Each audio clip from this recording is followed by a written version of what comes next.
मिलन ये है breakdown Loki season 2 के एपिसोड 5 साइंस फिक्शन का, जहां साथ ही में मैं बताऊंगा सभी hidden details and Easter eggs भी। So without wasting any more time let's begin the video.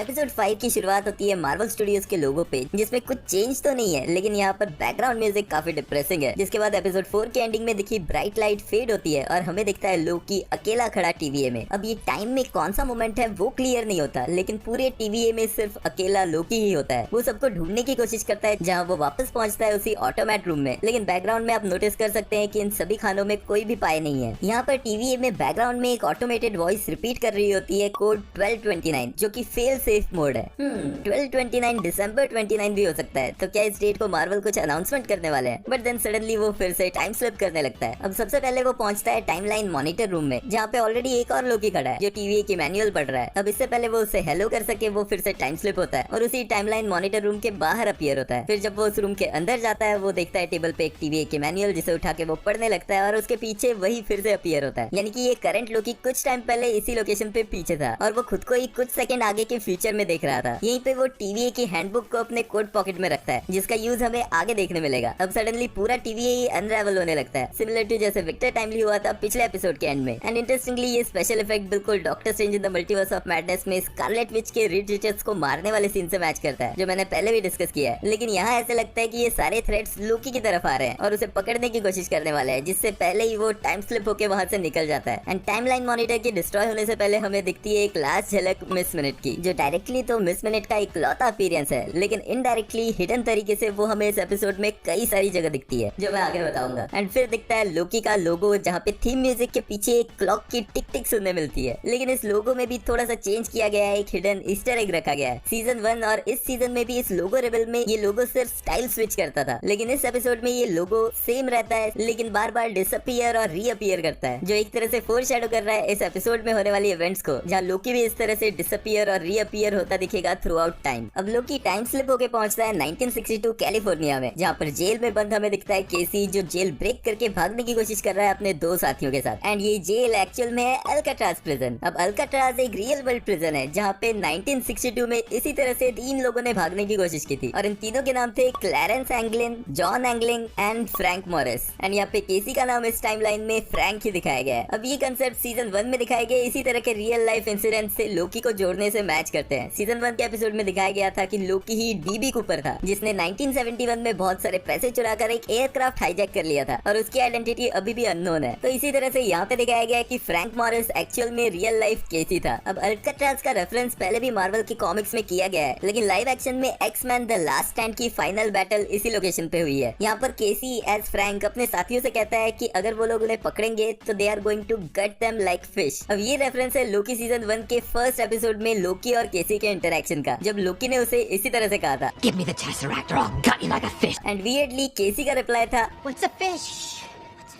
जो कि काफी फनी इंटरेक्शन था। अब लोकी केसी से इंटरेक्ट करने की कोशिश करता है बट वो उसे नहीं पहचानता, सिमिलर टू सीजन 2 के एपिसोड 1। एंड देन लोकी फिर से टाइम स्लिप होता है और पहुंचता है मल्टीपल लोकेशंस पे। सिल्वी जहाँ काम करती है उस मैकडॉनल्ड्स के बाहर, मोबियस जहाँ काम करता है उस पिराना पावर स्पोर्ट्स के बाहर, एंड वापस टीवीए में टाइम थिएटर 25 में। अब ये टाइम थिएटर 25 वही थिएटर है जहाँ पर लोकी के सीजन 1 के फर्स्ट एपिसोड में मोबियस लोकी को इंटेरोगेट करते हुए दिखा था। फिर वो पहुंचता है 2012 के न्यूयॉर्क में, जहाँ हंटर B-15 एक डॉक्टर विलिस के नाम से एग्जिस्ट करती है। अब मार्वल कॉमिक्स में वेरेटी विलिस की फैमिली प्रोटेक्टर थी कैस्केट ऑफ एंशिएंट विंटर्स की, एंड उसके पास भी मैजिकल पावर्स थी हर मैजिकल डिस्गाइज के थ्रू देखने की। एंड यस, वो लोकी से भी कनेक्टेड थी, तो यहाँ पे उसी का रेफरेंस यूज किया गया है। अब यहाँ जब सडनली लोकी उसके सामने अपीयर होता है तो वो डर जाती है, लेकिन फिर फटाक से लोकी गायब होकर पहुंच जाता है मोबियस की लोकेशन में 2022 क्लीवलैंड। यहाँ पर जब लोकी अपीयर होता है तो वो उसके पीछे के इन्फ्लेटेबल मैन की तरह ही फ्लॉप करते हुए दिखता है। इस ब्रांच टाइमलाइन में मोबियस एग्जिस्ट करता है डॉन के नाम से, जिसके 2 बेटे हैं और वो सिंगल फादर है। लेकिन सबसे इम्पोर्टेंट बात, फाइनली मोबियस हमें दिखता है जेट स्की पे बैठे हुए, ऑल्दो चलाते हुए नहीं, लेकिन फाइनली वो रियलिटी जहाँ पर मोबियस जेट स्की के साथ एग्जिस्ट करता है। यहाँ भी जब लोकी आकर उससे मिलता है और उसे टीवीए के बारे में बताता है तो मोबियस को लगता है कि लोकी एटीवी यानी ऑल टेरन व्हीकल की बात कर रहा है, क्योंकि टीवीए और एटीवी एनाग्राम वर्ड्स हैं। लेकिन उसका ध्यान भटकते ही लोकी फिर से टाइम स्लिप होता है और पहुंचता है 1994 पैसाडेना यानी कि औरोबोरस की टाइमलाइन में। यहाँ पर वो भी एक ऑथर और साइंटिस्ट एडी डर्क के नाम से जाना जाता है। ज्यादा पॉपुलर ना होने की वजह से वो खुद ही एक लाइब्रेरी से अपनी बुक खरीद के उसकी पॉपुलैरिटी बढ़ाने की कोशिश कर रहा होता है। अब यहाँ जो बुक डग ने लिखी है उसका नाम है द ज़ार्टन कंटिंजेंट। अब ये नाम मल्टीपल ईस्टर एग्स को रिप्रेजेंट करता है। सीजन 2 के फर्स्ट एपिसोड के एंड क्रेडिट्स में ये बुक हमें दिखाई गई है, यानी कि एपिसोड 5 को पहले ही फोरशैडो यहाँ कर दिया गया था। इसके अलावा ज़ार्टन जीआई जो का विलन भी है जो कॉमिक्स और लाइव एक्शन में हमें दिख चुका है, एंड ये भी मास्टर ऑफ डिस्गाइज है लोकी की तरह ही। लेकिन मार्वल कॉमिक्स में ज़ार्टन जेड वाला नहीं एक्स वाले एग्जिस्ट करते थे और इन्हें क्रिएट किया था सेलेस्टियल्स ने। इनकी पावर्स मैच करती है स्क्रल्स से, लेकिन जब ये किसी को कॉपी करते थे तो उनकी एबिलिटीज और सुपर पावर्स भी उनमें आ जाती थी। एपिसोड 2 में किंगो का पोस्टर दिखाने के बाद ये इटर्नल्स का सेकंड रेफरेंस है। अब इस लाइब्रेरी में बहुत सारी बुक्स हैं, लेकिन सेंटर में हाईलाइट होकर हमें दिखती है आर्थर हेली की ओवरलोड। आर्थर हेली एक ब्रिटिश कैनेडियन नॉवेलिस्ट थे जिनकी लिखी ओवरलोड नॉवल की स्टोरी लाइन काफी हद तक मैच करती है लोकी के सीजन 2 की स्टोरी लाइन से। इस नॉवल की स्टोरी में समर सीजन में एक पावर कंपनी ओवरलोड हो जाती है और इसी वजह से उनका लार्जेस्ट जनरेटर एक्सप्लोड होता है, जिसके बाद कुछ रैंडम लोग ग्रुप बना के इसे फिक्स करने की रिस्पॉन्सिबिलिटी लेते हैं। मेटाफोरिकली ऐसा ही सिमिलर हमें लोकी के सीजन 2 में देखने मिल रहा है, जहाँ TVA का पावर लूम डिस्ट्रॉय हो चुका है और अब लोकी अपनी टीम इकट्ठा करके उसे फिक्स करने की रिस्पॉन्सिबिलिटी लेता है। अब ओबी जाता है वापस अपने घर, जो लोकेशन उसके TVA वाले ऑफिस से टोटली मैच करती है। यहाँ पर हमें बहुत सारे रैंडम आइटम्स देखने मिलते हैं और एक ओल्ड कंप्यूटर भी, साथ ही में वही न्यूमेटिक ट्यूब वाला सिस्टम जो ओबी के ऑफिस में था, एंड ये स्टिकी नोट्स वाला बोर्ड भी हमें एपिसोड 1 के एंड क्रेडिट्स में देखने मिला है। बट ये तो काफी ऑब्वियस रेफरेंसेस थे, लेकिन पिछली तीनों लोकेशंस में भी हमें मिस मिनट से रिलेटेड हिडन रेफरेंसेस मिलते हैं। हंटर B15 के ऑफिस में उसके रूम में पीछे एक पोस्टर है जिसके ऊपर ऑरेंज सर्कल है, लेकिन उस पे फोकस नहीं किया जाता और ब्लड लुक में वो दिखता है मिस मिनट की तरह। ओबी जिस लाइब्रेरी में अपनी बुक खरीदता है वहाँ पे भी टेबल पे एक ऑरेंज कलर का लैंप है। सिमिलरली मोबियस के स्टोर में भी उसके पीछे के टेबल पे रखे हुए बॉक्सेस ब्लड है और ऑरेंज कलर के होने की वजह से वो भी शेप ले रहे हैं मिस मिनट की तरह। इवन एपिसोड में आगे सिल्वी लोकी को जिस बार में लेके जाती है उनके ऊपर जो हैंगिंग लाइट्स है वो भी मैच करते हैं TVA के हैंगिंग मॉनिटर्स की तरह। एक्सेप्ट केसी के टाइमलाइन मैंने हर जगह ये चीजें नोटिस की। हो सकता है कि केसी वाले सीन में भी कुछ ऐसी चीज थी जो TVA या मिस मिनट से रिलेटेड थी, लेकिन मैं नहीं ढूंढ पाया। अगर आपने ढूंढ लिया है तो मुझे कमेंट्स में जरूर बताना। जब लोकी यहाँ पर ओबी के सामने अपीयर होता है तो वो उससे कहता है कि उसे उसकी बातें समझ नहीं आएंगी और उन्हें डाइजेस्ट करना काफी मुश्किल होगा, लेकिन ओबी काफी इजीली उसकी बातें समझ भी जाता है और उन पे ट्रस्ट भी कर लेता है। अब यही सेम पैरेलल हमें देखने मिला था विक्टर टाइमली, रवोना रेंसलेयर और मिस मिनट के कन्वर्सेशन में, जब वो उसे बता रहे थे उसकी स्टोरी TVA के साथ की। वहाँ विक्टर ने भी सिमिलरली ऐसे ही उनकी बातों पे बहुत इजीली ट्रस्ट कर लिया था। यहाँ विक्टर का डायलॉग था कि it seems like the stories I imagined about myself, and OB भी लोकी से कहता है it's a dream come true, and उसके हिसाब से उसकी लिखी कहानी का एक कैरेक्टर जिंदा हो गया है जिसे उसकी मदद की जरूरत है। अब लास्ट एपिसोड के ब्रेकडाउन में मैंने ये कहा था, लेकिन ये सब काफी सोचने वाली बात है कि अगर ओबी विक्टर से इंस्पायर्ड है, जिसकी लिखी हुई TVA बुक से विक्टर ने सब कुछ सीखा, तो क्या ये भी पॉसिबिलिटी है कि ओबी खुद एक कैंग वेरिएंट है। एंड यहाँ पर इन दोनों के रिएक्शंस और डायलॉग सिमिलर होने की वजह से मेरा शक यकीन में बदलता जा रहा है, बट इसका सिग्निफिकेंस क्या हो सकता है वो अभी भी मुझे क्लियर नहीं है। अब सारी कहानी सुनने के बाद ओबी लोकी से कहता है कि ऐसी जगह जो टाइम और स्पेस में कहाँ एग्जिस्ट करती है वो किसी को नहीं पता। वहाँ साइंटिफिकली पहुँचना तो नामुमकिन है, लेकिन फिक्शनली वहाँ पहुँचा जा सकता है, जो कि बाय द वे एपिसोड के एंड में लोकी उसी तरह से करता दिखेगा। यहीं पर हमें ओबी की लिखी एक और बुक देखने मिलती है, द सन्स ऑफ योरन। अब Yoren games of throne series का एक कैरेक्टर है, लेकिन इसके बारे में मुझे ज्यादा डिटेल्स नहीं पता क्योंकि मैंने ये सीरीज देखी ही नहीं है। बट यहीं पर ओबी उसे सजेस्ट करता है कि उसे अपनी टाइम स्लिपिंग एबिलिटी को कंट्रोल करना पड़ेगा, जिसे कंट्रोल करने के लिए लोकी कई तरह से ट्राई करता है। यहाँ पर भी हमें रेफरेंस मिलता है सीजन 1 के फर्स्ट एपिसोड का, जब रवोना रेंसलियर के सामने TVA के कोर्ट में लोकी ने इसी तरह से अपनी मैजिक यूज करने की कोशिश की थी। ओबी डिस्कवर करता है कि लोकी टाइम स्लिप करके हर उस पर्सन की लोकेशन पे पहुंच रहा है जो लास्ट मोमेंट पे उसके साथ थे, एंड अगर वो इन सभी लोगों को एक जगह इकट्ठा कर ले तो उन सब का कंबाइंड टेम्परल ऑरा एक तरह से कोऑर्डिनेट्स का काम करेगा, जिसके थ्रू वो फिर वापस पहुंच सकते हैं TVA में उसी लोकेशन पे जहां ये सब एक साथ थे। लेकिन उन सबको एक लोकेशन पे लाने के लिए लोकी को यूज करना पड़ेगा टेम्पैड, जहां पर काम आती है एपिसोड की स्टार्टिंग में लोकी की उठाई गई वही TVA की गाइड बुक। ओबी को वो गाइड बुक देके लोकी फिर से टाइम स्लिप होता है और इस बार पहुंचता है मोबियस के घर पे। मोबियस यानी डॉम के घर का नंबर है 1049। ये रेफरेंस हो सकता है मार्वल कॉमिक्स की अर्थ 1049 का, एक ऐसी अर्थ जिसकी रियलिटी कंस्ट्रक्ट की थी फ्रैंकलिन रिचर्ड्स ने, जो बेटा था Reed Richards and Sue Storm का। मोबियस के दोनों बेटों के नाम है शॉन एंड केविन। अब केविन रेफरेंस हो सकता है इस केविन नहीं इस केविन का। अब लोकी डॉम से मिलके उसे TVA की रियलिटी और उसकी लाइफ के बारे में बताने की कोशिश करता है, लेकिन डॉम उसे फिर से जेट स्की बेचने की कोशिश करता है और उसे ले जाता है अपने गैरेज में। गैरेज में जेट स्की देखने के बाद लोकी डॉम को कहता है A beautiful union of form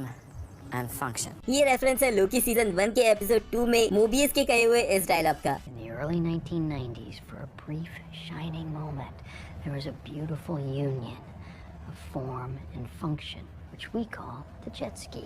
अब लोकी फिर से उसे टीवीए के बारे में बताने लगता है, लेकिन डॉम उसकी बातों पे भरोसा नहीं करता। बट तभी उसके पीछे ओबी एक टाइम डोर ओपन करके पहुंच जाता है। एंड इवन दो लोकी को यहाँ पे टाइम ट्रैवल करे हुए कुछ मिनट्स ही हुए हैं, लेकिन ओबी के लिए 19 महीने बीत चुके हैं, जिस बीच उसका डिवोर्स भी हो गया और उसने टेम्पैड डिवाइस भी क्रिएट कर लिया। और ये टेम्पैड उसने स्क्रैच इक्विपमेंट्स इकट्ठे करके क्रिएट किया है। वो चीजें हमें टाइम डोर की वियर्ड सी लोकेशन और इस वियर्ड से ग्लिच से भी पता लगती है। अब इसी टाइम डोर के थ्रू लोकी और ओबी डॉम को उसी घर के दूसरी तरफ लेके आते हैं, जहाँ से वो कुछ टाइम पहले हुई इवेंट्स को देख पाते हैं। जिसके बाद डॉम को उनकी बातों पे भरोसा होता है और साथ ही में अपने बच्चों की लाइफ बचाने के लिए वो उनके साथ चला जाता है। इसके बाद एक एक करके लोकी टाइम डोर के थ्रू पहले हंटर B-15 और फिर केसी को भी यहाँ ले आता है। यहाँ पे इकट्ठा होने के बाद केसी, जो इस लाइफ में एक चोर है, वो यहाँ से भी एक डिवाइस चुपचाप अपनी पॉकेट में डाल लेता है। तभी मोबियस एज डॉम खुद को इंट्रोड्यूस करता है और डाउटफुली क्वेश्चन करता है कि क्या ये रूम सेफ है, स्पेशली जो भी वो करने वाले हैं फॉर द वर्म होल और द क्वांटम, जिसपे ओबी उसे कट करता है। अब ऑब्वियसली ये साइंटिफिक नॉलेज डॉम को तो नहीं होगा और वो सिर्फ ये बड़े बड़े वर्ड्स थ्रो कर रहा है, लेकिन टीवीए और इस कंप्लीट स्टोरी का लिंक क्वांटम रन से जरूर है। अब इन सभी को यहाँ छोड़ के लोकी टाइम डोर ओपन करके पहुंचता है सिल्वी के टाइमलाइन में, जहाँ जब वो मैकडॉनल्ड से बाहर आके अपना सामान अपने ट्रक पे रखती है, तब आउट ऑफ फोकस वो हमें उसी तरह से थ्रेड्स बन के डिस्ट्रॉय होते हुए दिखता है, जिस तरह से सारी रियलिटीज एक एक करके होती जा रही हैं। लोकी यहाँ भी पहुंच के सिल्वी को उसी तरह से सारी डिटेल्स बताने लगता है जैसे उसने बाकियों के साथ किया था, लेकिन वियर्डली सिल्वी को सारी डिटेल्स ऑलरेडी पता होती है, यानी कि उसकी मेमोरीज बाकी सबकी तरह रीसेट नहीं हुई है। तो क्या सिर्फ लोकीज ही है जो इस टीवीए के रीसेट से इम्यून है, या फिर इसका रीजन भी है ही हू रिमेन्स का वो टेम्पैड डिवाइस जो फिलहाल सिल्वी के पास है। एंड जैसा कि मैं अज्यूम करके चल रहा हूँ फर्स्ट एपिसोड से ही कि लोकी पे जो टाइम स्लिपिंग का इफेक्ट है वो भी उस बैंड के थ्रू ओपन किए गए टाइम डोर के यूज की वजह से ही है, बट ये चीज इस एपिसोड में कंफर्म नहीं होती। अब सिल्वी उससे मिलके उसके साथ वापस जाने की जगह उसे ड्रिंक्स के लिए ले जाती है। अब जिस बार में वो जाते हैं वहाँ पर हमें दिखती है एक आर्केड गेम जिसका नाम है जेनियक। अब ऑब्वियसली ये हंटर XY के वेरिएंट ब्रैड वुल्फ का वो कैरेक्टर का नाम है जिस टाइमलाइन में वो एक एक्टर है। जेनियक मार्वल कॉमिक्स में थॉर का विलन रहा है और इस एपिसोड के एंड क्रेडिट्स में वो हमें फिर से सुनने मिलेगा। यहाँ पे इस गेम का जो साउंड आ रहा है उसमें भी ब्रैड का वॉइस ही यूज किया गया है। अब इसी बार में लगातार इस सीजन के 5वें एपिसोड में भी लोकी और सिल्वी का डिस्कशन होता है राइट्स और विल को लेके, लेकिन इस बार लोकी की दलील में दम होता है, क्योंकि वो कहता है कि ये जितने भी लोग उसने इकट्ठे किए हैं अब ये उनकी विल यानी कि उनकी इच्छा के हिसाब से होना चाहिए कि क्या वो टीवीए में वापस जाना चाहते हैं। लेकिन सिल्वी अग्री नहीं करती और वो लोकी से पूछती है कि वो ये सब कुछ क्यों कर रहा है। पहले लोकी घुमा फिरा के कहने की कोशिश करता है कि वो वर्ल्ड को बचाने के लिए ऐसा कर रहा है, लेकिन फाइनली वो अपने मन की सच्चाई बताता है कि वो फिर से वही सारे दोस्त वापस पाना चाहता है, यानी कि ये लोकी जो इतने सालों से अकेला एक वन मैन आर्मी की तरह रहा है, टीवीए में जिन लोगों के साथ उसके बॉन्ड्स बने हैं वो उन्हें एज फ्रेंड्स कंसिडर करता है एंड अपने इसी सेल्फिश मोटिव के लिए वो उन्हें वापस टीवीए में लाना चाहता है। लोकी से सच्चाई निकलवा के उसे मना करके सिल्वी वहाँ से निकल जाती है और पहुंचती है एक रिकॉर्ड शॉप में। यहाँ पे शॉप का ओनर उसका मूड देख के उसे एक गाना सजेस्ट करता है जो है द वेलवेट अंडरग्राउंड का ओ स्वीट नथिंग। अब इस गाने की lines O sweet nothing she ain't got nothing at all वो फोरशैडो करती है सिल्वी के साथ आगे होने वाले इवेंट्स को, क्योंकि थोड़ी देर में उसके आसपास की सारी चीजें इंक्लूडिंग वो शॉप ओनर थ्रेड्स बन के डिस्ट्रॉय हो जाते हैं। एंड जब ये सारे थ्रेड्स सिल्वी की तरफ आ रहे होते हैं जिस तरह से एपिसोड की स्टार्टिंग में हमने लोकी के साथ होते देखा था, तभी वो ही हू रिमेन्स का टेम्पैड यूज करती है और आ जाती है लोकी के पास, जो कुछ ही देर पहले यहाँ पहुंचा होता है और सिल्वी के मना करने की वजह से वो इन सबको भी अपने अपने घर वापस जाने के लिए कह रहा होता है। लेकिन सिल्वी को देखते ही वो फिर से एक्साइट होता है और वो ओबी से कहता है कि सारे पेन्स कलेक्ट हो चुके हैं, यानी कि वो सभी लोगों का टेम्परल ऑरा एक साथ रीड करके फिर से टीवीए में उसी लोकेशन पे पहुंच सकते हैं। बट इसके लिए जब वो टेम्पैड डिवाइस देखते हैं तो वो गायब हो चुका है, जो उन्हें पहले तो लगता है कि केसी ने चुराया, लेकिन जब केसी भी उनके सामने थ्रेट बन जाता है तब जाके लोकी को रियलाइज होता है कि अब काफी लेट हो चुका है और धीरे धीरे एक एक करके लोकी के सामने ही बाकी सभी लोग स्पगेटी की तरह थ्रेट बन के डिस्ट्रॉय हो जाते हैं, इंक्लूडिंग सिल्वी भी। बट डिस्ट्रॉय होने से पहले ओबी की लास्ट लाइन होती है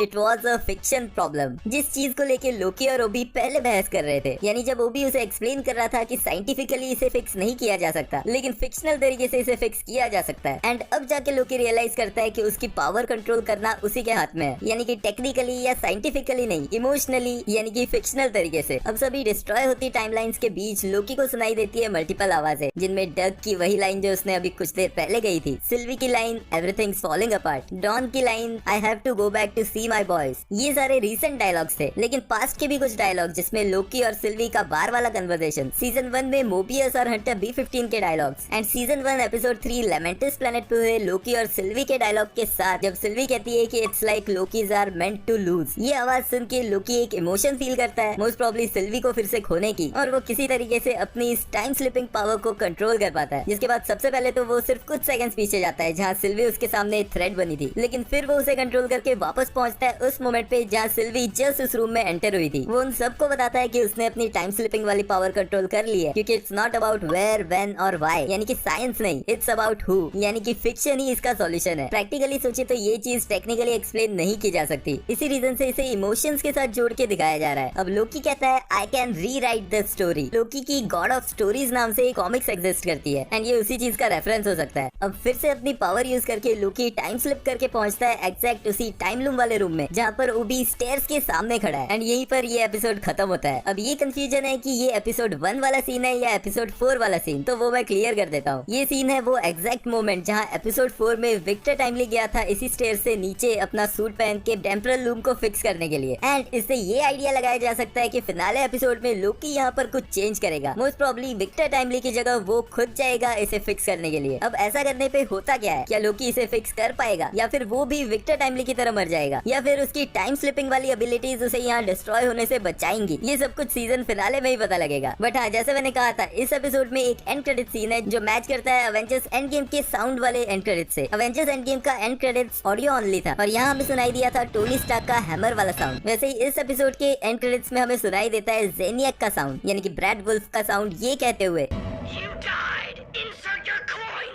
अब ऑब्वियसली ये उस आर्केड मशीन का ही गेम ओवर वाला साउंड होगा, लेकिन यहाँ पे उसका हिडन मीनिंग ये भी है ऑब्वियसली उसे लूजर कहने के अलावा कि डिस्पाइट मरने के जो लोकी के साथ कई बार होते दिखा है, वो इस पूरी स्टोरी को रीस्टार्ट कर सकता है एक कॉइन इंसर्ट करके। एंड एक्सपेक्टेड यही है कि एपिसोड 6 में लोकी ये कर पाएगा एंड इस टाइम लूम को फिक्स करने के चक्कर में ही वो कई मल्टीपल रियलिटीज को क्लैश करवाएगा, जिस रीजन से डेडपूल और एक्स-मैन जैसे कैरेक्टर्स हमें एमसीयू के टाइमलाइन में देखने मिलेंगे। अब नेक्स्ट वीक की द मार्वल्स भी रिलीज हो रही है, लेकिन लोकी के सीजन फिनाले एपिसोड के लिए मैं ज्यादा एक्साइटेड